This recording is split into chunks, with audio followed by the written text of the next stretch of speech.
I just finished my first season on Saturday Night Live. It's an interesting thing though, because it's a really public job. It's a really public job, so you got to see people's opinions about you all the time, right? Like a lot, you know. And some of them are funny. I'll be honest about that. Some of them are very funny. Like one time I read a comment about me where one guy was just like, "Hey, I don't think Devon's very funny, but he's got what it takes." I was like, that's nuanced. I can't be mad at that. I can't be mad at that at all. But like some of it's tougher. Some of it's tougher. Some stuff that people say, you know, it bothers me and it sits with me.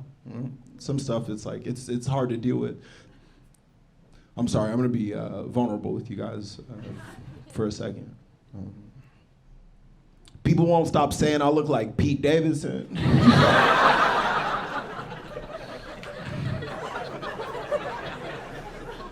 This is crazy because I gave y'all so much time to help me out. I really did.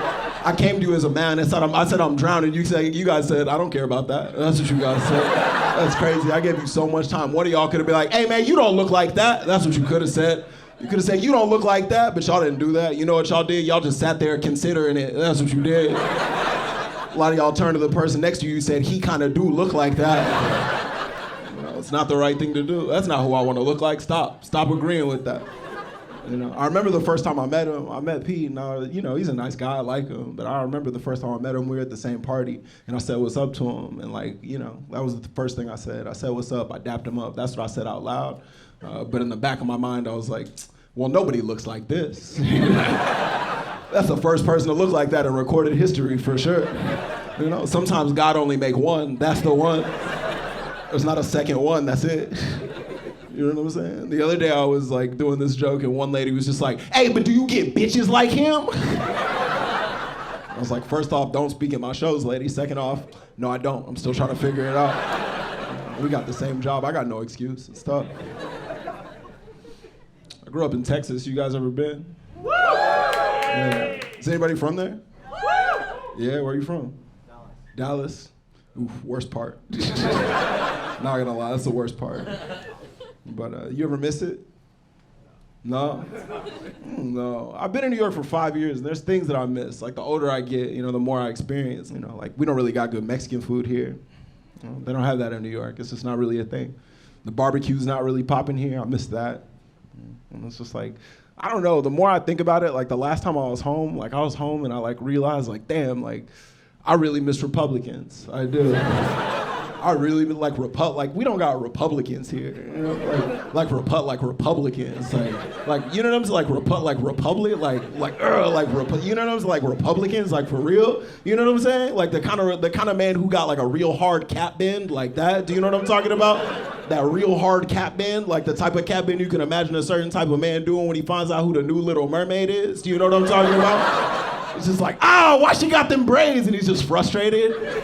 We don't got that. I miss them, you know? I don't agree with those types of dudes, but they do feel like home to me, if that makes sense. They feel like home. They feel like a warm blanket. I'm like, come here. Take my rights away, dog. Thing that I learned about Republicans, though, like I've been talking about this, things I learned about Republicans is that they don't like when you call them that. They don't like when you say that to their face. You guys try it, you know? Go back home to your family and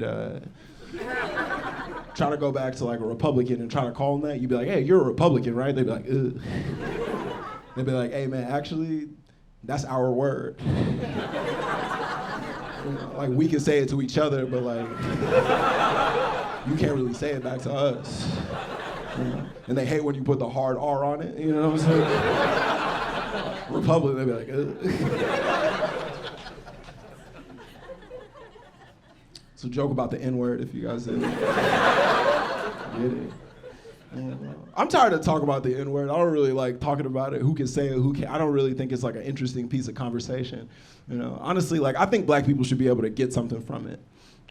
Because it's like right now, if somebody says the N-word that's not supposed to say it, all we can do is get mad. That's all we're really allowed to do, and that's boring to me. So I'd like to propose a trade for the word. Here's my trade proposal. Right. I think we let white people have it. You know, they can have it, and we don't have to get mad about it. And that's their end of the deal. But in exchange, we get to use your family's boats.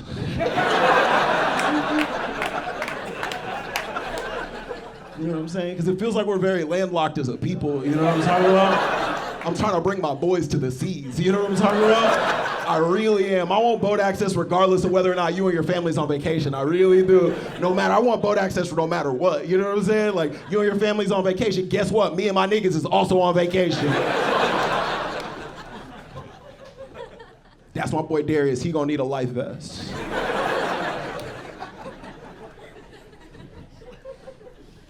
I have a cousin. I was talking to my cousin recently, and my cousin was just like, oh, like, you know, my cousin's a lawyer now. She just finished law school. It's a big deal. You know, I was excited.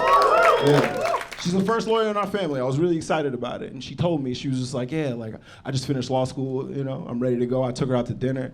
And when we were at dinner, I was like, hey, what kind of law do you think you want to practice? And she was just like, oh, I want to be a public defender. I was like, oh, you're gonna be a poor lawyer. That's gross to me. I don't like that. You know, that's because it's a good thing to do. Being a public defender, like, that's a good thing to do. That's good and that's noble, but like, I don't think black people should have to be noble. I really don't. If anything, I think black people should get to be evil. I really do. White people got to be evil forever. Here's my theory. I think every black person should get to be evil for 1 year. I think black people should get 1 evil year. So I've been trying to think about like evil black people throughout time and like whether or not they followed my 1 year principle. I'm trying to think about it. So like, who are like evil black people from throughout history? We got like Clarence Thomas, right? Yeah, he did too many years. That's too many years. He's overdrawn on his years. You're not supposed to do that. Then you got like O.J. Simpson. I think he kind of did it perfect, so I'm not gonna lie. I think he kind of did it perfect. I think he did 1 real evil year, and like, after that, he really didn't murder no more people. He really did. He just be making weird videos and playing golf. That's all he does now. He got 1 good year in and he's chilling, and I respect that about him. One time I was talking about this and somebody was like, what about Michael Jackson? What about him? And I had to sit and I had to think with that for a long time. You know, I had to think about it. And after I thought about it for a while, I came to the conclusion that like, Black Mike didn't do any of that stuff. You know what I'm saying? Like, all Black Mike did was like have a mean dad and dance. And we all done that. Now, white Michael Jackson, he got some things to answer for. I'm saying, like,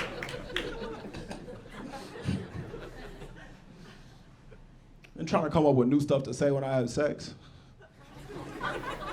You guys would be fucking and you'd be saying something and you'd be like, I don't even mean that. That's not even in my heart, for real. I've been trying to think of new stuff to say, but it's been fucking with me. It's been like bad for my sex life, I would say. I don't know. It's hard being an innovator. Last time I was fucking, I was like, you know, this is my moment. I was like, this is my moment. Because we're all kind of saying the same stuff sexually, right? We're all saying the same stuff. We're all fucking, we're like, oh, do you like this? Shut up. Shut up. Shut up. Say something new. Do something different. I've been trying to do that, and it's been bad for me. Last time I was fucking, I was like, this is my moment. I got this. I got this. This is my moment. I'm about to bring something new to the game. I'm about to say something nobody said before ever in history. This is for me. I'm going to see where the spirit takes me, and I'm just going to glide. And I was fucking, and like in that moment, I decided to just be like, hey, we really out here, huh? I said that in a loud volume. She was like, what? I was like, we out here, what's good? She was like, what the fuck did you just say? And I was just like, oh, baby, that feel good? She was like, no, not anymore. It does not. I like doing stand-up a lot. This is nice. I like doing stand-up. It's like, yeah, no, it's been cool. It's been cool, you know. It's opened a lot of doors in my life. You know, I'm very grateful for it. But my least favorite thing about doing stand-up is that when people find out that you do it, they just expect you to like be funny on the spot. You know, like I'll just be walking around at the grocery store and somebody will see me and they'll be like, hey, do it now, funny man. And I'm like, that's not how it goes. Don't do that. I don't like that. You know, one of the biggest times that this happened for me was I was like at my friend's barbecue. I was at my friend's barbecue. I was hanging out with him and his family, and we'd been there for a whole weekend. We were kicking it.